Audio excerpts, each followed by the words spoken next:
Voyager et découvrir le monde plaît à de plus en plus de monde, moi y compris. Faire ses études à l'étranger ou tout simplement travailler dans un autre pays est le rêve de beaucoup de personnes. Mais bien souvent, outre le prix du transport, c'est le prix du logement qui peut heurter. Depuis plusieurs années, le prix des loyers a monté en flèche. Pareil pour le prix de l'immobilier à l'achat qui est étroitement corrélé au loyer. Bonjour les tortues, et bienvenue dans cette nouvelle vidéo de Top Tortue. Comme toujours, n'oubliez pas de mettre un pouce vers le haut, de commenter et de partager cette vidéo. Ça aide la chaîne à se faire connaître. N'oubliez pas également de vous abonner et de cliquer sur la cloche pour être prévenu lorsque je sors une nouvelle vidéo. Dans ce top, nous allons découvrir ensemble les 10 villes du monde les plus chères pour se loger. Pour le classement, je vais m'appuyer sur une étude réalisée par Knight Frank, qui a essayé de déterminer le nombre de mètres carrés que l'on peut acheter avec la modique somme de 1 million de dollars, soit environ 840 000 euros. La 10e ville la plus chère du monde pour habiter n'est autre que Shanghai. Certes, Shanghai n'est pas la capitale de la Chine, mais c'est bel et bien la ville la plus peuplée de Chine. Cette forte population constitue une demande très importante pour se loger. De plus, cette population est toujours en forte croissance, donc la hausse des prix pourrait continuer pendant plusieurs années. Le salaire moyen à Shanghai est environ de 1100 euros par mois. Ce n'est pas énorme, mais cela masque des inégalités salariales. Les plus aisés peuvent se loger aisément et les plus modestes sont obligés de quitter la ville pour se trouver à un loyer moins cher. Ce phénomène est accentué par l'arrivée croissante d'expatriés étrangers qui augmentent la demande pour une offre de logement fixe. Pour 1 million de dollars, vous pouvez environ faire l'acquisition de 50 mètres carrés. On passe à la 9e position et nous allons cette fois-ci en Australie avec Sydney. Encore une fois, Sydney est la ville la plus populaire d'Australie avec une concentration des activités humaines, mais ce n'est pas la capitale, qui, je vous le rappelle, est Canberra. Les analystes ne s'accordent pas si l'augmentation récente des prix de l'immobilier à Sydney est due à une simple bulle spéculative ou non. C'est-à-dire que les acheteurs de biens n'achètent pas pour la valeur fondamentale du bien, mais parce qu'ils anticipent que son prix va continuer à grimper. Certains facteurs font penser que l'augmentation du prix est justifiée, et donc qu'il est incorrect de parler de bulle immobilière. L'augmentation des revenus de la population, le salaire moyen à Sydney est de 2800 euros par mois.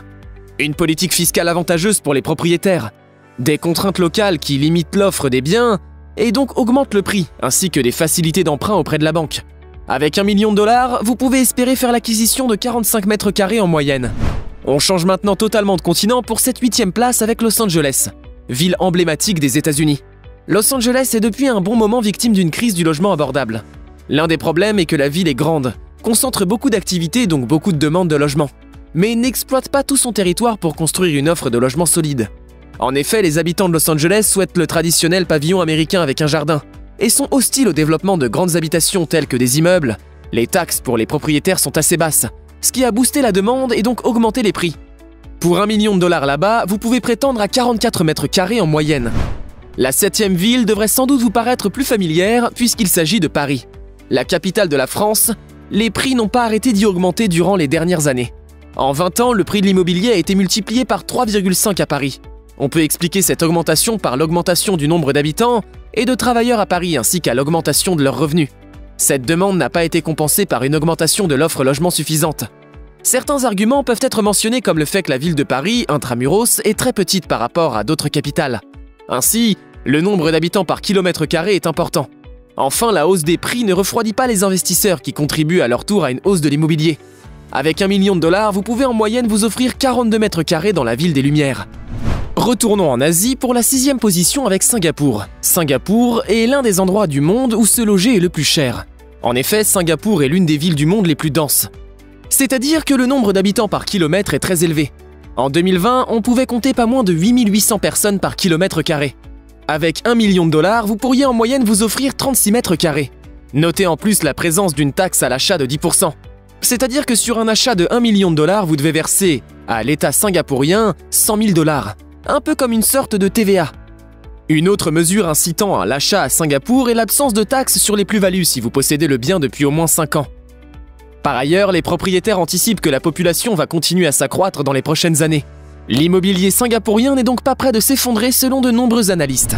Revenons en Europe pour la 5e position. Peut-être que certains de nos auditeurs y habitent. Je parle bien sûr de Genève, en Suisse. L'élément qui explique que les prix de l'immobilier soient aussi chers à Genève est que les salaires ne sont pas du tout les mêmes. Le salaire moyen à Genève est de 5 100 euros. Ainsi, le budget moyen pour le loyer est plus élevé, donc les propriétaires augmentent les loyers. Les loyers augmentant, les propriétaires acceptent de payer plus cher les biens immobiliers. À noter que ce n'est jamais l'inverse. Ce n'est pas l'augmentation du prix des biens immobiliers qui augmente les loyers. C'est le loyer que sont capables de payer les locataires selon l'offre et la demande qui dicte le prix des biens immobiliers à l'achat. Avec 1 million de dollars, vous pouvez prétendre à 35 mètres carrés en moyenne à Genève. New York, en 4e position, donc au pied du podium, ne propose pas des prix si éloignés que Genève, puisqu'avec 1 million de dollars, vous pouvez prétendre à 34 mètres carrés en moyenne. New York est l'une des villes les plus emblématiques des États-Unis. Le salaire moyen y est assez élevé puisqu'il est de 4 900 €. Le prix de l'immobilier à New York est poussé par quelques quartiers emblématiques comme Manhattan. Sachez également qu'il existe des incitations fiscales pour investir dans l'immobilier à New York. Enfin, l'accès à la propriété est facilité par la forte pratique de la copropriété. C'est-à-dire qu'un investisseur peut choisir d'investir un pourcentage du montant d'un bien immobilier et ainsi détenir ce même pourcentage de ce bien. Les barrières à l'investissement sont réduites. La demande est plus forte et le prix l'est aussi. Passons maintenant au podium de cette vidéo. C'est Londres qui obtient la 3e place. Le salaire moyen est élevé sans être impressionnant puisqu'il est de 2 950 €. Ainsi, de nombreux habitants ont été obligés d'aller habiter dans des villes périphériques. Des mesures gouvernementales, notamment, ont contribué à augmenter le prix de l'immobilier. Le plan Help to Buy en français, aide pour acheter, permettait à des acheteurs d'être garantis à hauteur de 15% par l'État. Cela a eu pour conséquence de rassurer les banques prêteuses et ainsi d'augmenter la demande en termes d'achat immobilier. Il faut savoir également que Londres, au même titre que les grandes villes anglaises, ne construisent pas énormément de logements, 2 fois moins qu'en France par exemple.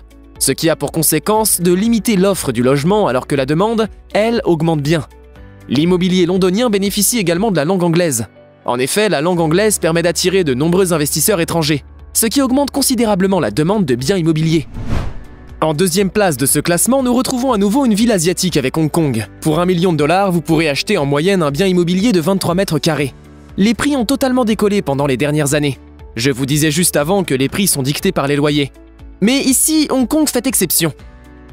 Les loyers n'arrivent pas à suivre face à l'augmentation du prix d'achat. La rentabilité des biens est ainsi très faible pour les propriétaires. Une justification pourrait être de dire que les propriétaires anticipent une augmentation de la demande de biens, achats immobiliers, notamment venant de la Chine. Beaucoup de Chinois souhaitent immigrer vers Hong Kong, mais le nombre d'immigrations acceptées est limité. On sait donc que dans les années à venir, de nombreux Chinois riches vont vouloir rejoindre Hong Kong. Une autre explication serait qu'il y a tout simplement une bulle spéculative. La dernière ville de cette vidéo et la première du classement n'est autre que Monaco. Pour 1 million de dollars, vous ne pouvez prétendre qu'à un bien immobilier de 15 mètres carrés. Il faut d'abord bien comprendre le contexte de cette ville. Près d'un tiers des habitants des Monégasques sont millionnaires. Les prix ont quasiment triplé en 10 ans. Un autre facteur rentre en jeu, celui de l'offre. Celle-ci est limitée et ne répond pas à la demande. Ainsi, il faudrait faire un effort de construction beaucoup plus élevé. Mais alors, on peut se demander ce qui attire autant les investisseurs dans cette ville, qui paraît si chère pour monsieur tout le monde. La réponse, Monaco attire une clientèle internationale, soucieuse de préserver son patrimoine dans un environnement fiscal avantageux. La sécurité et la stabilité politique expliqueraient aussi pourquoi tant d'internationaux s'intéressent tant à cet État. Voilà, c'est tout pour ce top 10 des villes les plus chères du monde. Impressionnant, n'est-ce pas? Et vous, souhaiteriez-vous devenir propriétaire un jour? Si vous en avez les moyens, dans l'une de ces 10 villes, partagez votre avis dans les commentaires. Pensez-vous que ces prix vont avoir tendance à descendre? Ou au contraire, vont-ils continuer à monter à tel point qu'il sera impossible d'y habiter? Dites-nous tout ça dans les commentaires et je vous dis à très bientôt.